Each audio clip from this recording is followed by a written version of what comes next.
ప్రభు పేరట మీ అందరికీ శుభాభివందనములు. Charles Spurgeon గారి విశ్వాసపు చెక్ బుక్ నుండి ఈరోజు అనుదిన వాక్య ధ్యానం. నా సంతతి వారు దేవుని దృష్టికి అనుకూలులే గదా. ఆయన నాతో నిత్య నిబంధన చేసి ఉన్నాడు. ఆయన నిబంధన సర్వ సంపూర్ణమైన నిబంధనే, అది స్థిరమాయను. దేవునికి పూర్ణానుకూలము, అది నాకు అనుగ్రహింపబడిన రక్షణార్థమైనది. నిశ్చయముగా ఆయన దానిని నెరవేర్చును. 2 సమూయేలు గ్రంథము 23వ అధ్యాయము 5వ వచనము. ఇది కేవలం ఒక వాగ్దానం కాదు, అనేక వాగ్దానాల రాశి, ముత్యాల పెట్టె. నిబంధన అనేది అన్ని విషయాలను కలిగి ఉన్న ఒక మందసం లాంటిది. ఇవి దావీదు మహారాజు చివరి మాటలు. అయితే నేను ఈరోజు ఆ మాటలను నా మాటలుగా చేసుకుంటున్నాను. ఇక్కడొక నిట్టూర్పు ఉంది.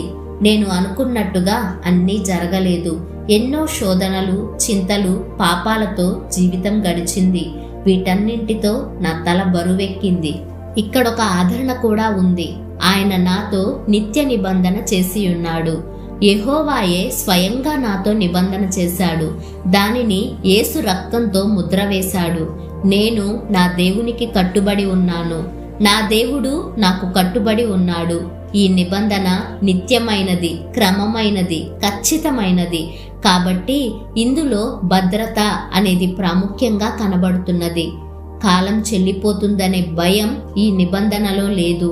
ఫలానా విధి విధానాలు ఈ నిబంధనలో వ్రాయడం మరచిపోయామే అనే భయం కూడా అక్కరలేదు.